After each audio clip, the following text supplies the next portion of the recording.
There was no secondary school, no primary school. Nobody went to school because they couldn't pay the teachers. The consequence is that when I became governor, we were number 26, 27 in Wayeka Neko. That's what we had. We had a situation where we were owing salaries, pension, and everything. We couldn't pay pension. My predecessor Dr. Chris Ndibe, had just started what I can call meaningful work on the roads. And I started pension. But we're owing people pensions and everything. I always tell people my experience with Okey Ndibe's mother. I let them know that it was Okey Ndibe's mother. Professor Okey Ndibe's mother met me in a church. I usually go to morning mass and everything. Usually go to church in the morning as governor, and I go to the nearby church. And I came to church in the morning, I was praying. She came and took my Bible and everything and asked me to leave the church. And I said, why? So people started saying, oh, you can't do that. It's the governor. He said I should leave the church. So I wanted to know why this elderly woman, 80 years old, is saying, I should. That God will not hear my prayer. She did all gratuity and pension for several years. I should go and pay it, and she will pray for me. I said, can I come to your house? She said, I shouldn't come to her house. I don't want to see me, I should go and pay her. So in the evening, I found out her house. I didn't know Okey Ndibe then, I didn't know the money. So I went to her house.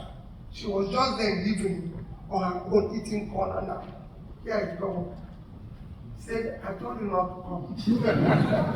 But since you come, what do I give you? I don't have anything to give you.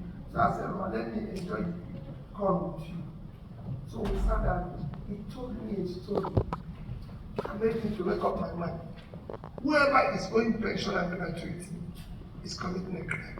Yes. Because you're owing people at the most difficult time of their life, when they have less opportunity. And I said, I'm going to pay everybody. In 8 years, we cleared every single gratuity.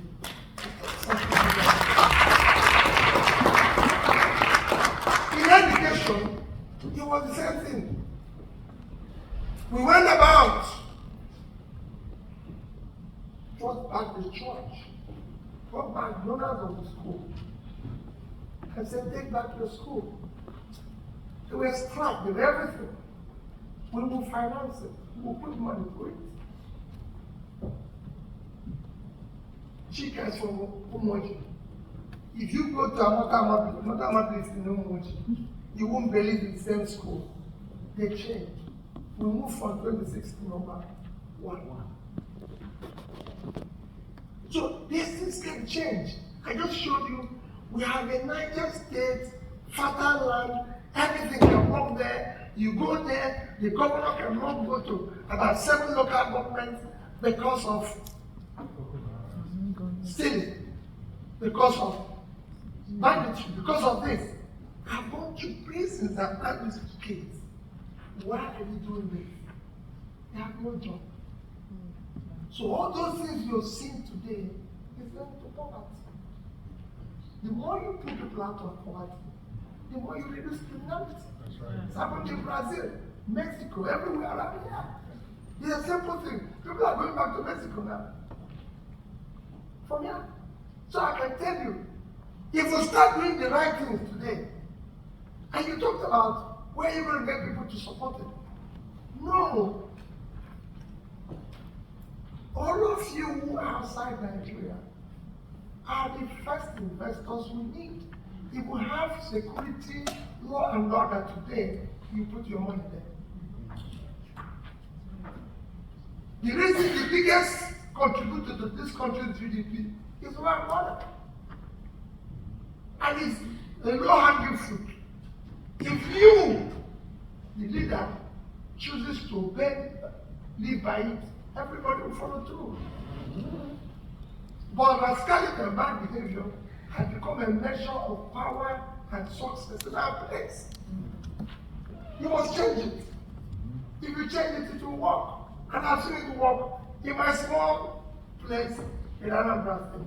If they see you, children who go to school, I put zebra crossing in Oka. You know what the kids do? When they see my own vehicle as governor coming, they start crossing it. Because they know I will stop. And because I was stopping, everybody started stopping. I was telling Chika when I came here, somebody was lecturing. Chika said, you can enter. I said, I can't enter. I came late, I have to stay outside. I said, let me tell you, as governor, I insist, if you come to church, you stand in the back. That's where they come and stay. I want in rascal. So it is that I said, bringing civility to it. Good behavior. This is that part of leadership. So it can be done. We have all the talents and everything all over the world. It's a question of leadership have to show it. You have to start by saying, my name is Peter Obi. I'm from this town. I went to this primary school, this secondary school, this university.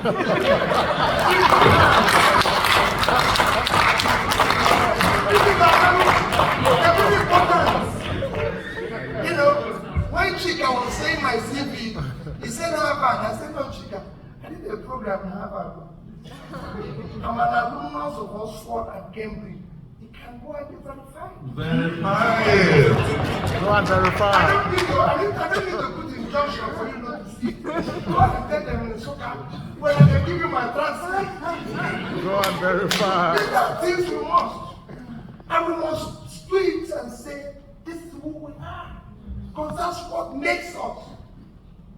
Nobody said you must be everything. No. We have had leaders all over the world who didn't go to school. Just say, this is who I am. These are my parents. These are my... So we will do that. I assure you it will work.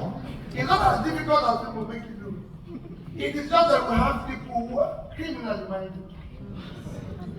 If they want to do it, we can do it. I keep saying, instead of about later, when we left office,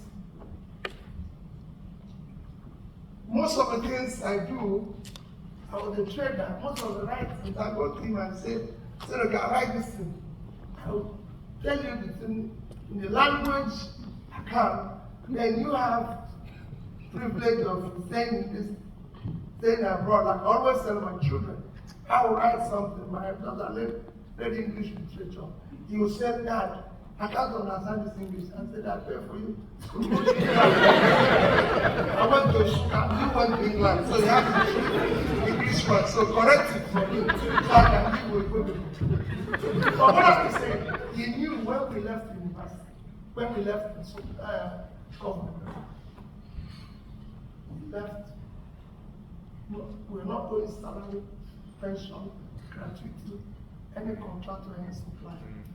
And we had in bank for Anambra State $150 million,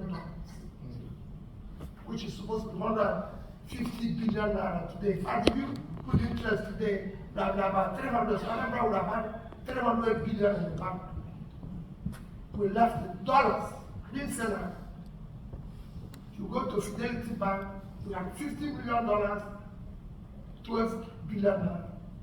Access Bank, $50 million, 12 billion. And we have in Diamond Bank, $50 million, 12 billion. So it is possible. A new Nigeria is possible. A productive Nigeria is possible. All we're saying is that Nigerians must, of all sides, join us in rescuing this country from its captors.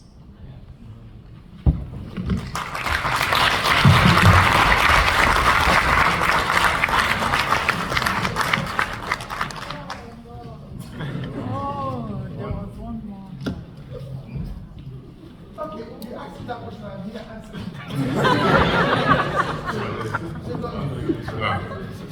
evening, good afternoon, Governor Law. My name is Lawrence. So one of the interesting things, and thank you for your talk, is that you ended your talk about talking about a new Nigeria.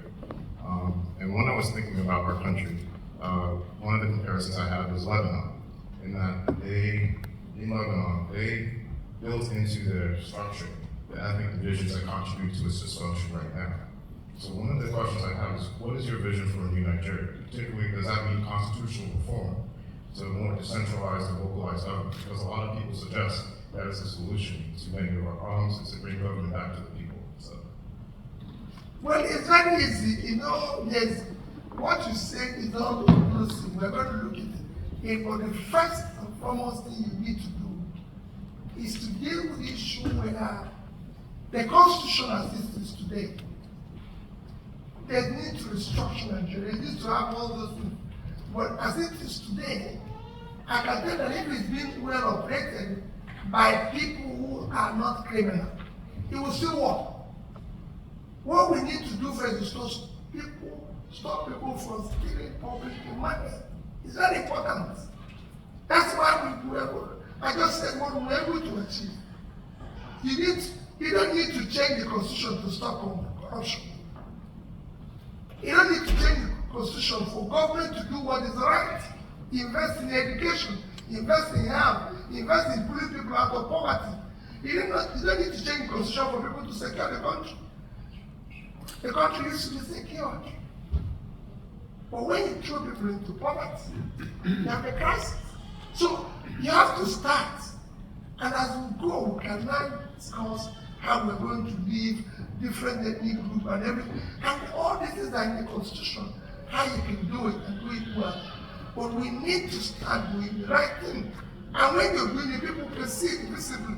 I've been a governor, like I'm saying, and I've been over 8 years and everything.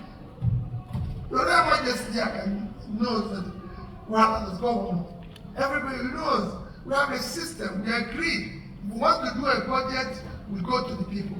If we want to do anything, we go to the people. He's from a town where there's 2 secondary schools, obedient girls and this. If you go to that school has changed. Because we did the right thing. So we need to start doing that. When we start doing the right thing, then we can now start talking whether we need to change it. But where we are today, we need to get it first from the campus. Because it's a hijacked process where people are busy. And it's all over Africa. Not just Nigeria. But Nigeria will start to change if we get it right in Nigeria. Thank you.